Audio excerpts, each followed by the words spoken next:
नमस्कार, मैं महेश कुमार आपका इस वीडियो में स्वागत करता हूं। आज के इस वीडियो में हम लोग क्लास 11 पॉलिटिकल साइंस का पार्ट 2 और चैप्टर का नाम है राजनीतिक सिद्धांत एक परिचय। पहला चैप्टर है ये और इससे जुड़ी कुछ एमसीक्यू देखेंगे और ये एमसीक्यू बहुत ही इंपॉर्टेंट है। अगर एग्जाम में इस चैप्टर से कुछ क्वेश्चन बनते हैं तो इसी एमसीक्यू से देखने को मिलेंगे।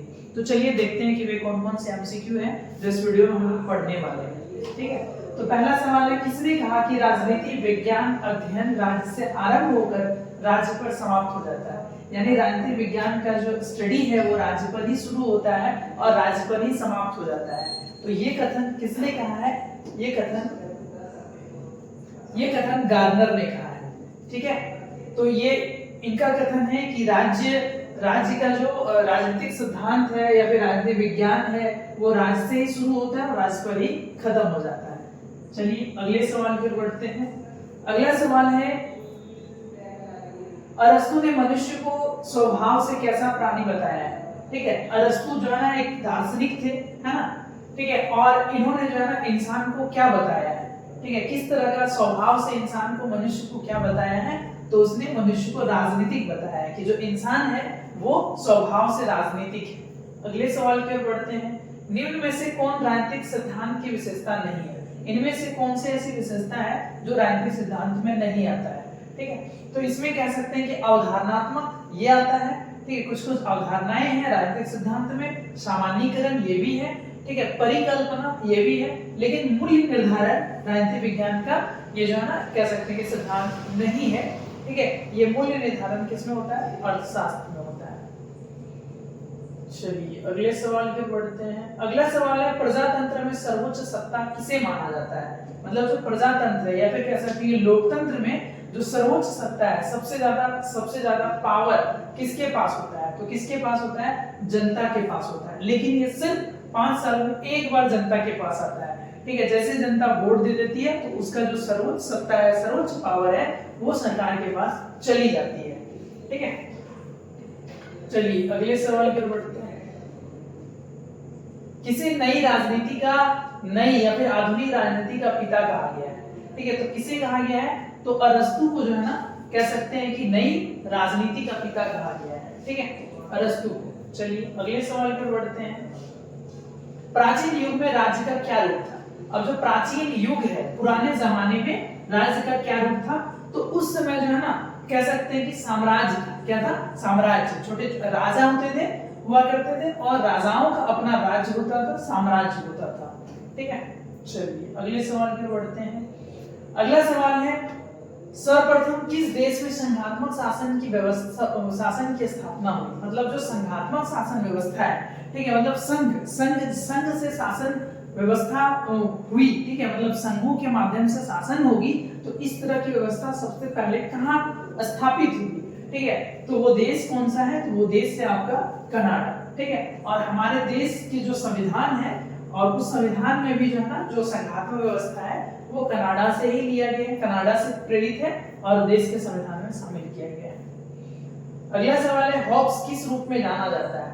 ठीक है, तो हॉब्स जो है क्या वो राजनेता है, राजनीतिक दार्शनिक है, संगीतज्ञ है, खिलाड़ी है? तो जो हॉब्स है वो क्या है? राजनीतिक दार्शनिक। मतलब कह सकते हैं कि राजनीति के बारे में ये अपना विचार रखते हैं, देते थे, है ना, हॉब्स। चलिए अगले सवाल पे बढ़ते हैं। व्यवहारवादी क्रांति का जन्म कब हुआ? ठीक है, ऐसी क्रांति जो व्यवहार पर आधारित थी। ठीक है, तो ये क्रांति कब शुरू होता है? ये क्रांति 1945 में शुरू होता है। ठीक है, चलिए अगले सवाल पे बढ़ते हैं। किसने व्यवहारवादी राजनीति को छद्म राजनीति कहा है? ठीक है, तो ये जो है ना कौन है जिन्होंने जो है ना राजनीति को क्या कहा है? छद्म राजनीति कहा है ना? ठीक है, मतलब कह सकते हैं बहुत ही सूक्ष्म राजनीति कहा है। तो किसने कहा है? ये क्रिश्चियन बे हैं जिन्होंने व्यवहारवादी राजनीति को छद्म राजनीति कहा है। चलिए अगले सवाल की बढ़ते हैं। अगला सवाल है, किसने politics who gets what when how नामक पुस्तक लिखी? ठीक है, ये जो पुस्तक है ये किसने लिखा है ना? पुस्तक का नाम है politics who gets what when how. ठीक है, तो ये पुस्तक किसने लिखा है? हेराल्ड लासवेल ने लिखा है। ठीक है, ये पुस्तक हेराल्ड लासवेल ने लिखी है। अगला सवाल है, उत्तर व्यवहारवादी क्रांति के प्रणेता कौन थे? ठीक है, उत्तर व्यवहारवादी क्रांति का प्रणेता कौन थे? तो ये प्रणेता कौन है, या फिर प्रतिपादक कह सकते हैं, ठीक है, या फिर इस तरह का सिद्धांत है ना, तो किसने दिया है? डेविड स्टर्न ने दिया है।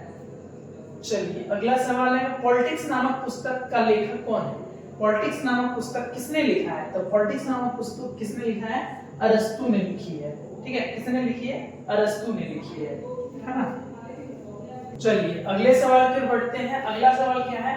हिंद स्वराज पुस्तक किसने लिखी है? हिंद स्वराज पुस्तक किसने लिखी है? तो ये पुस्तक किसने लिखी है? महात्मा गांधी ने लिखी है। ये पुस्तक किसकी है? महात्मा गांधी की है, जिसमें जो है ना स्वराज के बारे में जिक्र किया है कि जब हमारा देश का अपना शासन होगा। स्वराज का मतलब ही ऐसे मतलब होता है कि स्वराष्ट्र मतलब अपना राज मतलब शासन, जब हमारे देश में अपना शासन होगा तो अपना शासन के बारे में इसमें जिक्र किया है, बताया है, ठीक है। तो इस पुस्तक के लेखक कौन है? महात्मा गांधी। ये पुस्तक महात्मा गांधी ने लिखी है। अगला सवाल है, किसने कहा कि ऐसा कोई युग नहीं हो सकता जिसमें राजनीतिक सिद्धांत ना हो? मतलब कोई युग, कोई भी ऐसा युग आ जाए जिसमें राजनीतिक सिद्धांत हो ही नहीं, ठीक है। तो इस कथन, ये जो बात है, ये किसने कहा है? इसिया बर्लिन ने कहा है। किसने कहा है?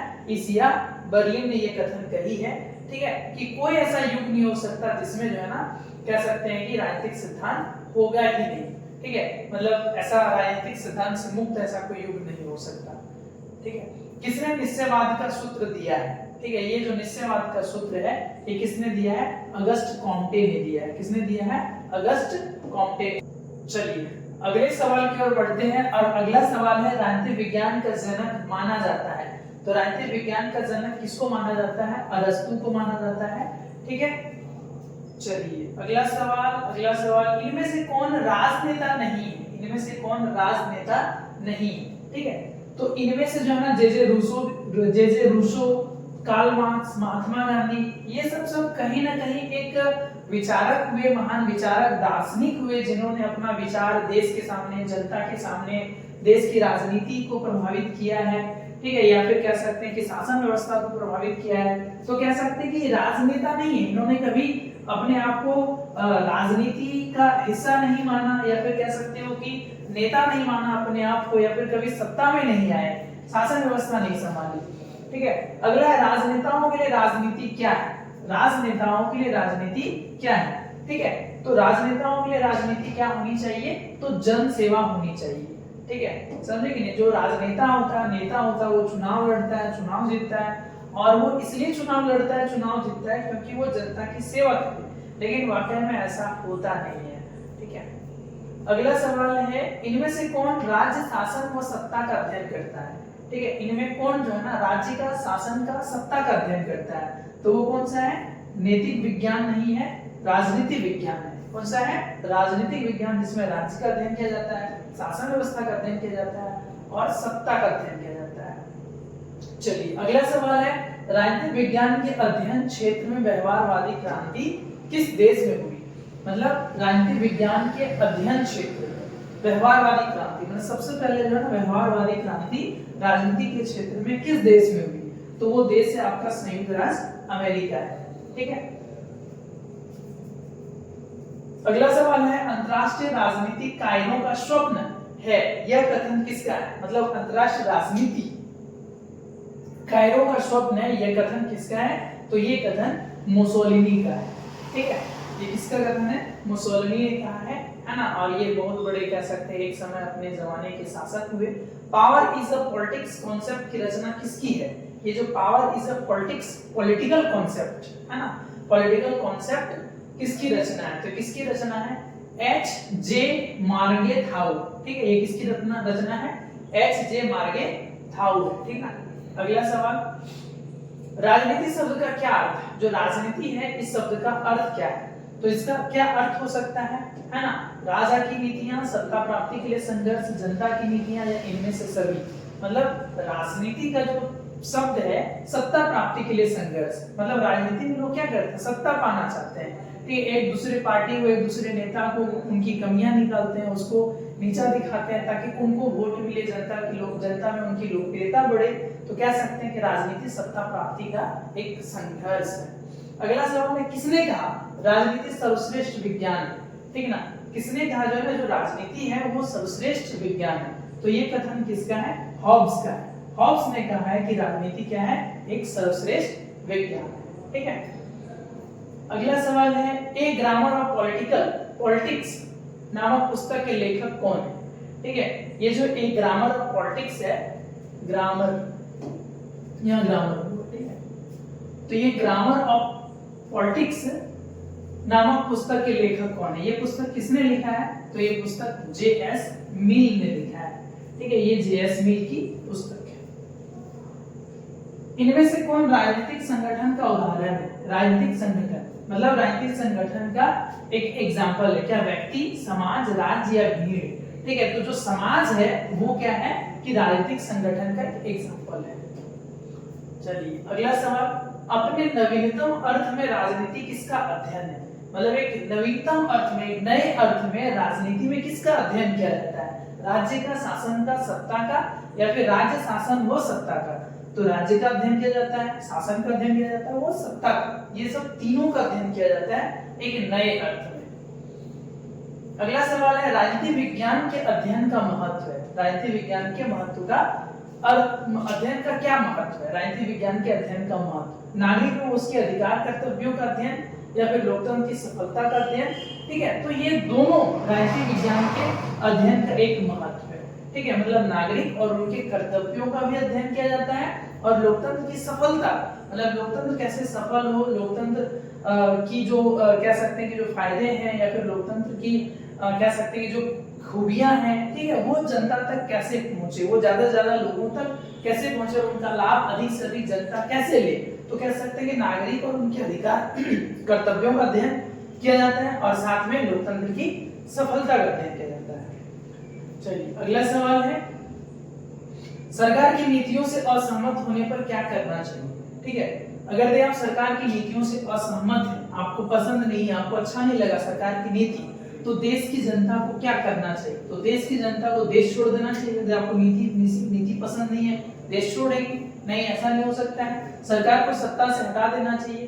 क्या आपको अगर पसंद नहीं है तो आप अगले सत्ता को हटा नहीं सकते, और जब तक चुनाव नहीं होगा, अगर हटा भी सकते तो चुनाव होगा, और सारी जनता अगर नापसंद करेगी तभी हटेगी। ठीक है, सरकार से सौदेबाजी करना चाहिए, कि सरकार से जो है ना कुछ पैसे उसे की सौदे करनी चाहिए, है ना, कि नीति बदल दो, ऐसा ये भी नहीं हो सकता है। नीतियों को बदलने के लिए अपनी सरकार को राजी करने हेतु शांतिपूर्ण विरोध और प्रदर्शन करना चाहिए। हाँ, आप ये कर सकते हैं कि आप सरकार के ऊपर प्रेशर डाल सकते हैं, इसके लिए आप प्रदर्शन करेंगे, शांति प्रदर्शन करेंगे, विरोध प्रदर्शन करेंगे, वो भी शांतिपूर्ण ढंग से, कि ये जो है ना जो नीति है ये खराब है ना, जिस वजह से आए दिन रोज जुलूस निकलते हैं, विरोध प्रदर्शन होता है, सड़क जाम होता है ना। राजनीति विज्ञान का आरंभ और अंत राज्य के साथ होता है। ठीक है, राजनीति विज्ञान का आरंभ और अंत किसके साथ होता है, राज्य के साथ होता है। तो ये कथन किसका है, ये कथन गार्डनर का है। ठीक है, ये कथन कह सकते हैं कि आधुनिक राजनीति वैज्ञानिक कौन है, तो ये है डेविड स्टर्न। कौन है, डेविड स्टर्न। ठीक है, अगला सवाल है निम्न में से किसने राजनीति को शक्ति का विज्ञान कहा है। ठीक है, राजनीति को शक्ति का विज्ञान, तो राजनीति को शक्ति का विज्ञान किसने कहा है, कैटलिन ने कहा है। मतलब राजनीति जो है ना शक्ति का विज्ञान है, पावर का एक विज्ञान है। अगला सवाल है पॉलिश शब्द निम्न में से किस भाषा से संबंधित है। जो पॉलिश शब्द है ना, और इसी से क्या बना है, मतलब कह सकते हैं पॉलिश, तो ये किस भाषा से लिया गया है, तो ये यूनानी भाषा से लिया गया है। देखिए अगला सवाल है जब हम स्वयं पर शासन करना सीखते हैं तभी स्वराज है। तो ये कथन किसका है, ये कथन महात्मा गांधी ने कहा है। ठीक है, कि जब हम शासन करना सीखते हैं स्वयं पर तभी वो क्या है, स्वराज है। ठीक, रिपब्लिक पुस्तक किसने लिखा है, तो ये पुस्तक किसने लिखी है, ये पुस्तक प्लेटो ने लिखी है। ठीक है, तो इस तरह से कुछ सवाल था, है ना, राजनीतिक सिद्धांत एक परिचय। ठीक है, तो उम्मीद करते हैं कि ये वीडियो इंफॉर्मेटिव लगा होगा, और वीडियो यदि इंफॉर्मेटिव लगा हो तो वीडियो को लाइक करें, और ये वीडियो अपने फ्रेंड सर्कल में शेयर करें। बहुत जल्द जो है ना आप लोगों का 11th का एग्जाम होने वाली है। ठीक है, और आप 12th की तैयारी करना शुरू कर दें, और अगर आप 12th की तैयारी शुरू करना चाहते हैं तो इस चैनल के साथ जुड़ सकते हैं। 12th से रिलेटेड सारे जो है ना सब्जेक्ट के वीडियो लेक्चर इस प्लेटफॉर्म पर देखने को मिलेंगे। ठीक है, तो फिर मिलते हैं एक बेहतरीन वीडियो के साथ, तब तक के लिए जय हिंद, जय भारत।